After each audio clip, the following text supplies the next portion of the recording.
Bagaimana V dinobatkan dengan julukan The Baby Prince? V mendapat julukan berkat ketampanannya. BTS muncul di Bandara Incheon untuk menuju New York untuk menghadiri sidang umum PBB. Salah satu video V di bandara berjudul Baby Prince, V berangkat ke majelis umum PBB sangat cocok dengan visual superstarnya. Bahkan di tengah kerumunan orang, ketampanan sempurna V begitu menawan. Rambut hitam dan kemejanya sangat cocok dengan gelar Baby Prince V. Dia benar-benar terlihat seperti bangsawan. Melambaikan paspor diplomatiknya hanyalah hal yang menarik bagi semuanya. Meskipun ia mungkin bukan seorang pangeran berdarah, ia jelas merupakan bangsawan di mata ARMY. ARMY menyukai nama panggilan baru V dan menganggapnya sangat cocok untuknya. Ini jelas bukan pertama kalinya dia dibandingkan dengan seorang pangeran, tapi julukan yang diberikan media kepadanya pasti akan tetap melekat. Dan tentunya gelar pangeran terus melekat pada V hingga saat ini. Meskipun baby dihilangkan, mungkin masuk akal karena V adalah pria yang cukup tampan. Yang kedua, penonton dari pertunjukan Times Square Jungkook membuat ARMY tersandung. Pada tanggal 9 November, Jungkook mengejutkan ARMY dengan konser gerilya di Times Square di New York City. Pertunjukan itu selama ini dirahasiakan dari publik dan hanya 30 menit sebelum Jungkook naik ke panggung berita itu terungkap. Tapi meski dalam waktu sesingkat itu, penyanyi itu berhasil menarik banyak penonton, baik ARMY maupun penduduk setempat bergegas ke tempat itu untuk melihatnya sekilas. Jungkook memberikan penampilan live yang penuh kekuatan dari beberapa lagu barunya, termasuk Seven, 3D, dan Standing Next to You. Acara ini menarik perhatian besar dari media online serta diliput oleh jurnalis dari publikasi ternama. Fotografer Kyle Stevens adalah salah satunya. Faktanya, Stevens cukup sering meliput penampilan solo Jungkook di Amerika Serikat, termasuk penampilan Global Citizen Festival pada September dan penampilan terbarunya Today Show. Tanggal 10 November, Stevens merilis beberapa foto eksklusif dari konser Jungkook di Times Square yang mencakup pemandangan kerumunan besar yang berkumpul untuk melihatnya tampil. Bahkan dari satu sudut saja terlihat bahwa penonton setidaknya berjumlah ribuan dan fotografernya sendiri memperkirakan jumlahnya sekitar 10.000. Meskipun keberagaman penonton membuat para ARMY merasa bangga, ada pula yang mau tidak mau fokus pada sosok familiar yang membuat mereka terhenti. Seorang pria yang mirip sekali dengan Jungkook terlihat berdiri hampir di tengah-tengah gambar. Kendaraan tak terduga ini membuat otak ARMY berubah yang mulai memunculkan berbagai macam teori untuk menjelaskan fenomena ini. Sementara yang lain mengatakan bahwa pria dalam gambar itu punya hidung dan rahang yang berbeda dari Jungkook. Kemungkinan tersebut tidak dapat disangkal. Sementara itu, ARMY bermata elang melihat detail yang mengesankan dalam video latihan menari Standing Next to You milik Jungkook. Jungkook telah menarik perhatian internasional dengan merilis album debut solonya Golden.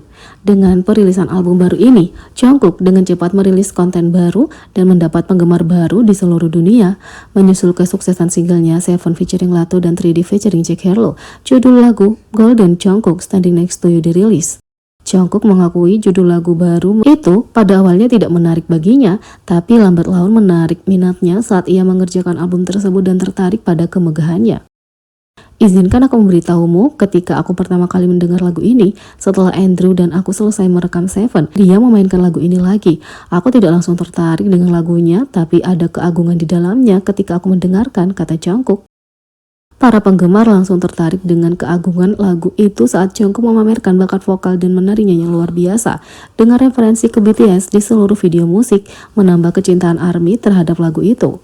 Baru-baru ini, Jungkook memberikan lebih banyak kepada penggemarnya ketika ia merilis video latihan dance resmi untuk Standing Next to You dan semakin membuat para penggemar terkesan dengan satu detail kecil. Jungkook mengenakan kaos putih dan celana kulit dengan kalung perak sederhana untuk pakaian visual kelas atas dalam video latihan menarinya. Saat ia memamerkan bakat menarinya, ia mendapat perhatian setelah penggemar melihat kalungnya tersangkut di anting-antingnya. Tanpa henti, Jungkook mengulurkan tangan sambil tetap menampilkan koreografinya dan merobek kalung itu darinya, melemparkannya ke samping seolah-olah itu adalah bagian dari koreo. Momen halus membuat ARMY terpesona saat mereka mengagumi penampilan Maknae BTS dan profesionalismenya. Dan apa yang akan dilakukan Jungkook kalau dia bukan idola K-pop? Jungkook baru-baru ini merilis album solo debutnya Golden untuk merayakannya. Dia melakukan wawancara eksklusif dengan penyiar radio Selandia Baru Zen Lowe untuk Apple Music. Bersama-sama mereka mendiskusikan segalanya mulai dari masa kecil Jungkook di Busan hingga kesuksesan besarnya bersama BTS. ekspektasinya terhadap karir solonya, dan banyak lagi.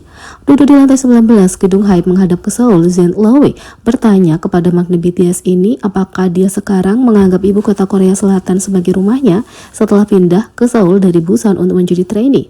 Jungkook teringat gedung-gedung bawah di Busan dan bagaimana cakrawala Seoul tampak seperti sesuatu yang keluar dari masa depan ketika dia pertama kali pindah ke sana. Zen Lowe menunjukkan perpaduan unik dan indah antara arsitektur tradisional dengan bangunan modern. Semuanya terletak di pegunungan sekitarnya. Jungkook memahami daya tariknya terkait dengan pengalamannya, mengatakan bahwa dia sering mengagumi arsitektur saat bepergian ke luar negeri. Zen Lowe memperhatikan bahwa Jungkook tampaknya punya minat yang tajam terhadap desain dan Jungkook setuju dengan pengamatan itu. Jungkook menjawab kalau dia terjun ke bidang itu, dia bisa melihat dirinya mungkin masuk ke bidang desain atau gambar. Dia menambahkan bahwa dia juga bisa melihat dirinya terjun ke dunia olahraga.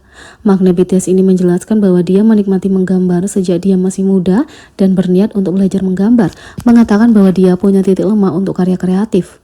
Meskipun ia adalah salah satu artis musik terbesar di dunia bersama sesama anggotanya, ia tetap membuka opsi masa depannya untuk mengeksplorasi usaha kreatif lainnya. Yang ketiga, setiap anggota BTS memegang 2 paspor berbeda, tapi apa perbedaan antara keduanya? Para anggota BTS ditunjuk sebagai utusan khusus kebudayaan masa depan oleh mantan Presiden Korea Selatan Moon Jae-in. Selain surat penunjukan dan pulpen peringatan, setiap anggota menerima paspor diplomatik. Paspor diplomatik memberikan keuntungan bagi pemegangnya yang tidak dimiliki oleh pemegang paspor biasa. Oleh karena itu, hanya orang-orang tertentu yang punya paspor diplomatik di Korea Selatan, termasuk Presiden, Perdana Menteri, Ketua Majelis Nasional, Ketua Mahkamah Agung, Menteri Luar Negeri, mantan Presiden dan keluarganya, mantan Perdana Menteri dan keluarganya, dan pegawai negeri sipil yang diangkat oleh Menteri Luar Negeri. Utusan khusus seperti BTS juga bisa mendapatkan paspor diplomatik sesuai dengan keputusan pemberlakuan Undang-Undang Paspor. Dengan paspor diplomatiknya, BTS mendapat pembebasan visa dari 199 negara, yang berarti para anggotanya bisa memasuki negara-negara itu tanpa visa. Mereka juga mempunyai kekebalan diplomatik sebagai utusan khusus dan pemegang paspor diplomatik. Kekebalan diplomatik berarti mereka tidak dapat dituntut atas kejahatan saat melakukan perjalanan bisnis resmi, sehingga mereka dapat mewakili negaranya dengan baik. Karena orang yang punya paspor diplomatik harus menggunakan paspor regulernya untuk perjalanan pribadi, BTS hanya dapat menggunakan paspor barunya saat masuk dan keluar Korea Selatan untuk aktivitas diplomatik khusus. Para anggota banyak menggunakan paspor pribadi mereka untuk liburan, tur, dan acara non-diplomatik lainnya, seperti acara penghargaan di luar negeri. Kalau mereka bepergian menggunakan paspor diplomatik, manfaat lain yang diberikan termasuk pembelian bebas pajak dan bebas bea selama berada di negara lain. Mereka juga akan dibebaskan dari segala jenis penggeledahan yang ingin dilakukan oleh pemerintah daerah agar dapat fokus pada tanggung jawab mereka sebagai diplomatik. Jadi bagaimana menurut kalian tentang ini? Beri komentar di bawah, klik subscribe, like, share, dan klik lonceng. Sekian video kali ini, sampai jumpa lagi.